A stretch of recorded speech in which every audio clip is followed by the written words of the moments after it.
కృష్ణ పరమాత్మ బోధిస్తున్నటువంటి అనేక అంశాలలో అర్జునుడు ఎట్లాగూ యుద్ధం చేయాలి, ధర్మయుద్ధం చేయాల్సిందే, ధర్మ కర్మ ద్వారా విజయాన్ని సాధించాల్సిందే. అయితే మనస్సులో సమాన భావన ఉండాలి.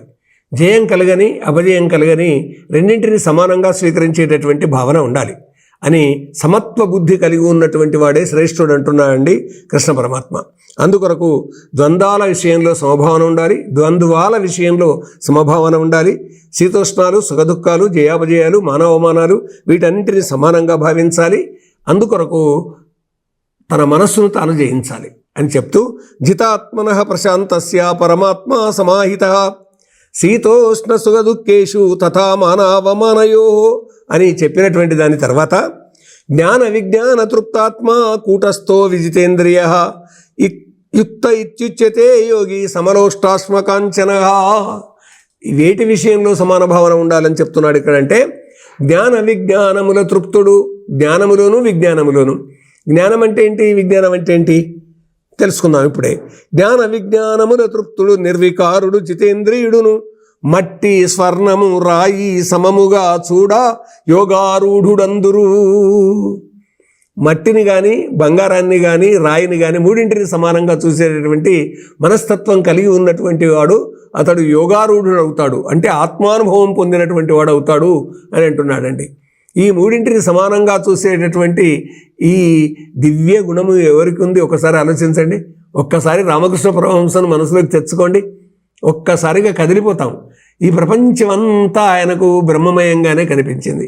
కాబట్టి ఒక గొప్ప వేదాంతి అయినటువంటి అలాంటి రామకృష్ణుని యొక్క శిష్యుడు స్వామి వివేకానందులు భారతీయ వేదాంత తత్వాన్ని ప్రపంచానికి ఆ విధంగా అందించారు. కాబట్టి జ్ఞాన విజ్ఞానముల తృప్తుడు. మనిషి ఏ విధంగా తృప్తి పొందుతాడు అని అంటే జ్ఞానం చేత, విజ్ఞానం చేత. జ్ఞానం ఏంటి? శాస్త్రం చెప్పింది జ్ఞానం, పెద్దలు చెప్పింది జ్ఞానం, పుస్తకాలలో ఉన్నది జ్ఞానం. కాబట్టి శాస్త్రం చేత, గురువుల చేత తాను విన్నది ఈ జ్ఞానం అంతా మనిషిలోకి ఉంటుంది. మరి విజ్ఞానం అంటే ఏంటిది? పెద్దలు దీనికి వ్యాఖ్యానం చేస్తే ఏమన్నారంటే, ఎందుకంటే జ్ఞానయోగం విజ్ఞానయోగం రెండూ ఉన్నాయండి భగవద్గీతలో. జ్ఞానయోగం అంటే ఒకరు చెప్పింది తాను విని నేర్చుకున్నది జ్ఞానం కిందకి వస్తుంది. మరి విజ్ఞానం అంటే తాను విన్నది ఆచరించి అనుభవంలోకి తెచ్చుకున్నది అది విజ్ఞానం అవుతుంది అండి. అంటే ప్రాక్టికల్ నాలెడ్జ్ అన్నమాట. అంటే ప్రయోగాల ద్వారా తను అనుభవించిన దానిని, అనుభూతి చెందినటువంటి దానిని విజ్ఞానము అనాలి అని గీతాచార్యుల మతం అని వ్యాఖ్యాతలు నిర్ణయించారు. అందుకొరకే అటువంటి వాడు ఎలా ఉంటాడు? నిర్వికారుడు, అంటే కూటస్థుడు. అంటే ఏది వచ్చినా కానీ నిర్వికారంగా చంచలత్వం లేకుండా ఉంటాడు. అయితే ఒక్కోసారి ఎట్లా ఉంటుందంటే, ఊరు మీద ఊరు పడ్డా కర్ణం మీద కాకి వాలలేదు, చీమ కుట్టినట్టయినా లేదు అనేటటువంటి విధంగా కొందరిని గురించి కదలకుండా మొద్దుగా అట్లాగే కూర్చుంటే వాళ్ళని గురించి అంటుంటారండి.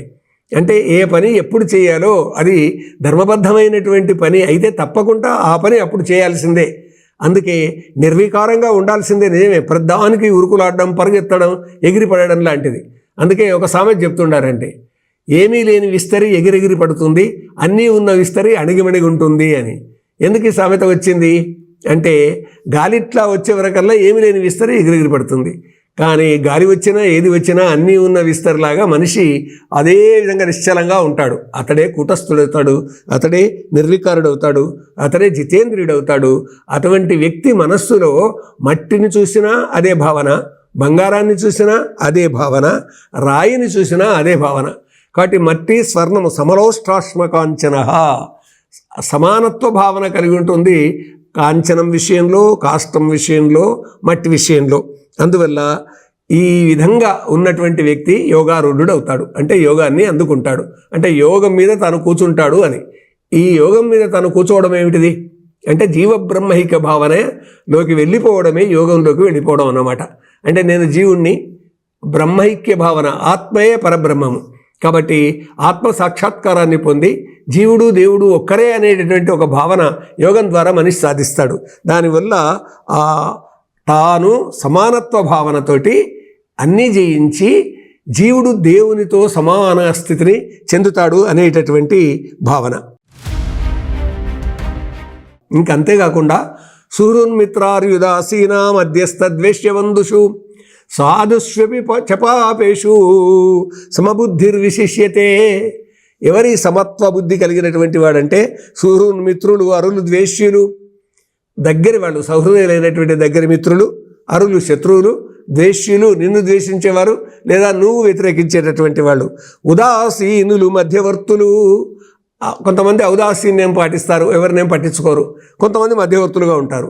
బంధువులు సాధువులు పాపుల సమత బుద్ధుడే శ్రేష్ఠుడు. బంధువులు పాపులు ఎవరైనా కానిగాక వాళ్ళందరి విషయంలో సమానత్వ బుద్ధి కలిగి ఉండాలి. కొంతమంది ఏది పట్టించుకోరు, ఉదాసీనంగా ఉంటారు. అర్జునుడు కూడా ఉదాసీనంగా ఉన్నాడని భావించి కృష్ణ పరమాత్మ ఇలా అన్నాడని కరుణశ్రీ గారు ఒక మంచి పద్యం చెప్పారండి. ఔదాసీన్యము నుజ్జగింపుము వయస్య కర్మవీరుండవై పాదం ముంచుము యుద్ధరంగమున నీ స్వాతంత్ర్య శంఖధ్వనుల్ వేదవ్యాస జయ ప్రబంధ కవితావేశమ్ములో మ్రోగు నిన్నాదర్శమ్ముగా చెప్పుకొందురు భవిష్యత్ భారతీయ ప్రజల్. కాడు ఉదాసీనత్వం అంటే అది.